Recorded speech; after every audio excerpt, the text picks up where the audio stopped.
Gazette প্রকাশ অবশেষে দুটি সুখবর সহ পাশ হল নবম পে স্কেলের চূড়ান্ত গেজেট এবং এই ঐতিহাসিক ঘোষণা দিলেন তারেক রহমান, যা দেশের প্রশাসনিক ইতিহাসে এক অবিস্মরণীয় মুহূর্ত হিসেবে চিহ্নিত হয়ে থাকবে। প্রিয় সরকারি চাকরিজীবী ভাই ও বোনেরা, আজকের সকালের আপডেট নিউজে আপনাদের স্বাগতম।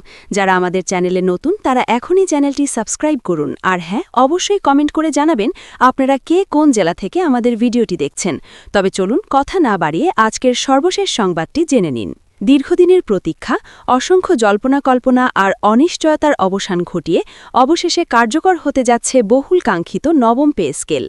ঘোষণা দিয়েছেন তারেক রহমান এবং এই ঘোষণাকে ঘিরে ইতোমধ্যেই দেশজুড়ে সরকারি চাকরিজীবীদের মধ্যে শুরু হয়েছে ব্যাপক আলোচনা, প্রত্যাশা আর নতুন স্বপ্নের হিসাব নিকাশ।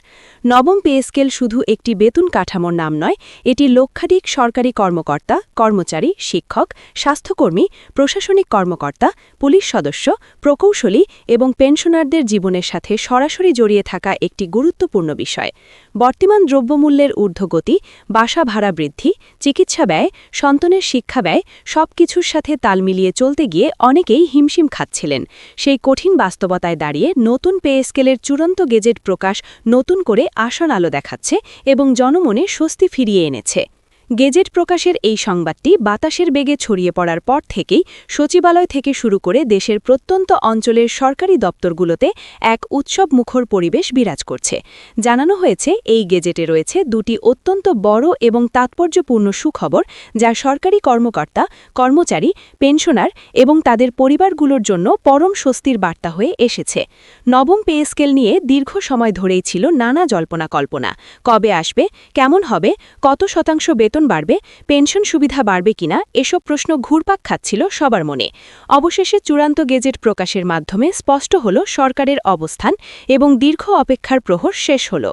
এটি কেবল একটি বেতন কাঠামো নয়, বরং রাষ্ট্রীয় প্রশাসন ব্যবস্থাকে আরও শক্তিশালী, গতিশীল ও কার্যকর করার একটি বড় পদক্ষেপ হিসেবে দেখা হচ্ছে।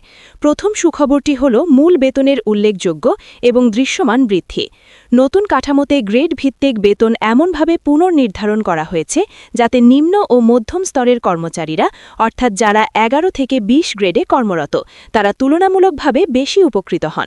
দীর্ঘদিন ধরে জীবনযাত্রার ব্যয় বৃদ্ধি, বাজারদর ঊর্ধ্বগতি এবং মূল্যস্ফীতির চাপ সামাল দিতে গিয়ে এই শ্রেণীর কর্মচারীরাই সবচেয়ে বেশি হিমশিম খাচ্ছিলেন এবং ঋণের জারে জড়াচ্ছিলেন। নতুন স্কেল সেই চাপ অনেকটাই লাঘব করবে বলে আশা করা হচ্ছে এবং তাদের ক্রয় ক্ষমতা বৃদ্ধি পাবে।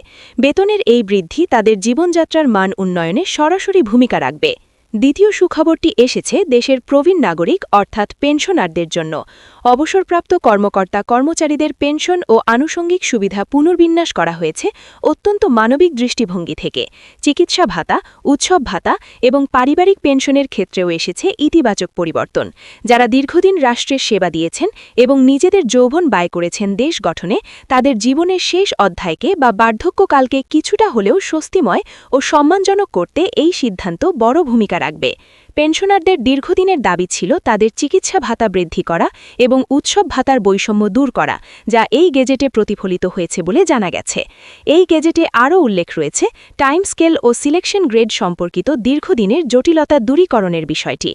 অতীতে অনেক কর্মচারী নির্ধারিত সময় পার করলেও যথাযথ আর্থিক সুবিধা পাননি বা পদোন্নতি না থাকায় একই পদে দীর্ঘদিন চাকরি করে আর্থিক বঞ্চনার শিকার হয়েছেন। এবার সেই অসঙ্গতি দূর করার কথা বলা হয়েছে এবং স্বয়ংক্রিয়ভাবে উচ্চতর গ্রেড প্রাপ্তির সুযোগ রাখা হয়েছে। পদোন্নতি ও ইনক্রিমেন্ট প্রক্রিয়াকে স্বচ্ছ ও সময়োপযোগী করার নির্দেশনাও যুক্ত হয়েছে, যাতে কেউ ন্যায্য পাওনা থেকে বঞ্চিত না হন। তারেক রহমানের ঘোষণায় স্পষ্ট করা হয়েছে এটি কেবল বেতন বৃদ্ধি নয়, এটি একটি নৈতিক অঙ্গীকারের বাস্তবায়ন। রাষ্ট্র পরিচালনায় যারা মেরুদণ্ড হিসেবে কাজ করেন, সেই প্রজাতন্ত্রের কর্মচারীদের প্রাপ্য সম্মান ও আর্থিক নিরাপত্তা নিশ্চিত করা সরকারের পবিত্র দায়িত্ব। সেই দায়িত্ব পালনের অংশ হিসেবেই নবম পে স্কেল কার্যকর হচ্ছে বলে তিনি জানান। নতুন কাঠামোতে গ্রেড সংখ্যা, ধাপ বিন্যাস এবং ইনক্রিমেন্টের হার সম্পূর্ণ নতুনভাবে এবং বিজ্ঞানসম্মত উপায়ে সাজানো হয়েছে। প্রারম্ভিক বেতন বৃদ্ধি পাওয়ায় নতুন নিয়োগপ্রাপ্তদের জন্য সরকারি চাকরিকে আরও আকর্ষণীয় করে তুলবে এবং মেধাবীরা প্রশাসনে যোগ দিতে উৎসাহিত হবে। একই সাথে দীর্ঘদিন ধরে কর্মরত কর্মকর্তাদের অভিজ্ঞতার যথাযথ মূল্যায়ন নিশ্চিত করার চেষ্টা করা হয়েছে, যাতে সিনিয়র ও জুনিয়রদের মধ্যে বেতনের যৌক্তিক ব্যবধান বজায় থাকে। মাঠ পর্যায়ের কর্মচারীদের জন্য বিশেষ প্রণোদনার কথা উল্লেখ আছে এই ঐতিহাসিক দলিলে। যারা প্রত্যন্ত অঞ্চলে বা দুর্গম এলাকায় দায়িত্ব পালন করেন তাদের জন্য বাড়তি ভাতা বা পাহাড়ি ভাতার মতো বিশেষ সুবিধার প্রস্তাব অন্তর্ভুক্ত হয়েছে। এতে প্রশাসনিক সেবা দেশের প্রতিটি প্রান্তে আরও কার্যকরভাবে পৌঁছাবে এবং কর্মচারীরা মফস্বলে থাকতে উৎসাহিত হবেন বলে আশা করা হচ্ছে। পেনশন হিসাব নির্ধারণের পদ্ধতিতেও এসেছে বৈপ্লবিক পরিবর্তন। পূর্বের জটিলতা কমিয়ে সহজ ও স্বচ্ছ ডিজিটাল পদ্ধতি অনুসরণ করার কথা বলা হয়েছে। অবসর গ্রহণের পর যাতে দীর্ঘদিন ফাইল নিয়ে টেবিলে টেবিলে ঘুরতে না হয় এবং হয়রানির শিকার না হতে হয় সে বিষয়েও কঠোর নির্দেশনা রয়েছে। এই গেজেট প্রকাশের মধ্য দিয়ে একটি বড় রাজনৈতিক প্রতিশ্রুতির বাস্তব রূপ পেল বলে বিশ্লেষকরা মনে করছেন। দীর্ঘদিন ধরে বেতন কাঠামো হালনাগাদ না হওয়ায় এবং দ্রব্যমূল্যের সাথে সমন্বয় না থাকায় সরকারি চাকরির আকর্ষণ কিছুটা কমে গিয়েছিল এবং কর্মচারীদের মধ্যে হতাশা দানা বেঁধেছিল। নতুন পে স্কেল সেই আস্থা ফিরিয়ে আনতে এবং কর্মস্পৃহা বাড়াতে সহায়ক হবে। অর্থনীতিবিদদের মতে বেতন বৃদ্ধি বাজারে ক্রয় ক্ষমতা বাড়াবে এবং টাকার প্রবাহ বৃদ্ধি করবে।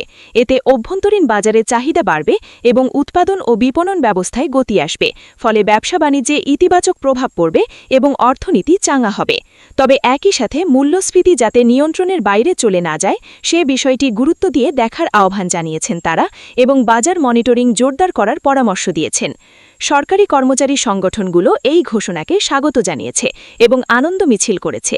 তারা বলছেন দীর্ঘদিনের আন্দোলন, সংগ্রাম এবং আলোচনার ফলেই এই সাফল্য এসেছে। তবে বাস্তবায়নের ক্ষেত্রে যেন কোনো আমলাতান্ত্রিক বিলম্ব বা জটিলতা সৃষ্টি না হয় সে বিষয়ে সতর্ক থাকার আহ্বান জানানো হয়েছে।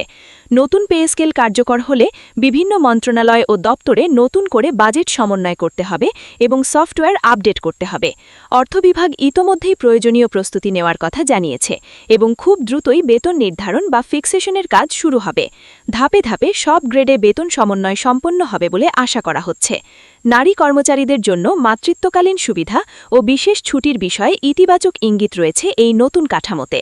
কর্মক্ষেত্রে নারী পুরুষ সমতা ও নিরাপত্তা নিশ্চিত করার প্রতিশ্রুতিও পুনর্ব্যক্ত করা হয়েছে। শিক্ষা, স্বাস্থ্য, প্রশাসন, আইন শৃঙ্খলা সব খাতেই এই পে স্কেলের ব্যাপক প্রভাব পড়বে। বিশেষ করে শিক্ষক ও চিকিৎসকদের দীর্ঘদিনের দাবি ছিল বেতন বৈষম্য দূর করা এবং স্বতন্ত্র স্কেল প্রদান করা। নতুন কাঠামোতে সেই বৈষম্য কমানোর সর্বোচ্চ চেষ্টা করা হয়েছে বলে সংশ্লিষ্টরা জানিয়েছেন। নবম পে স্কেলের আরেকটি গুরুত্বপূর্ণ দিক হল ডিজিটাল পদ্ধতিতে বেতন ব্যবস্থাপনা জোরদার করা। অনলাইন সিস্টেমের মাধ্যমে বেতন নির্ধারণ ও বিতরণে স্বচ্ছতা নিশ্চিত করার উদ্যোগ নেওয়া হয়েছে, যাতে কোনো প্রকার ভুল ত্রুটি বা অনিয়ম না হয়। সামগ্রিকভাবে এই গেজেট সরকারি কর্মচারীদের জন্য একটি নতুন অধ্যায়ের সূচনা এবং এক নতুন ভোরের বার্তা। এটি শুধু আর্থিক সুবিধা নয়, বরং এটি তাদের আত্মসম্মান ও নিরাপত্তা বোধেরও প্রতীক। দীর্ঘ প্রতীক্ষার পর পাওয়া এই সুখবর কর্মজীবনে নতুন উদ্দীপনা এনে দেবে এবং দুর্নীতির প্রবণতা কমাতে সাহায্য করবে। এখন সবার নজর মাঠ পর্যায়ে বাস্তবায়নের দিকে। ঘোষণার পর মাঠ পর্যায়ে দ্রুত কার্যক্রম শুরু হবে কিনা এবং চলতি মাসের বেতন নতুন স্কেলে হবে কিনা সেটি এখন দেখার বিষয়। তবে আশা করা হচ্ছে ঘোষণার ধারাবাহিকতায় দ্রুত প্রজ্ঞাপন ও নির্দেশনা জারি হবে এবং কর্মচারীরা শীঘ্রই তাদের বর্ধিত বেতন হাতে পাবেন। নবম পে স্কেলের চূড়ান্ত গেজেট পাশ হওয়া নিঃসন্দেহে একটি ঐতিহাসিক মুহূর্ত এবং জাতীয় অর্থনীতির জন্য একটি বড় ঘটনা।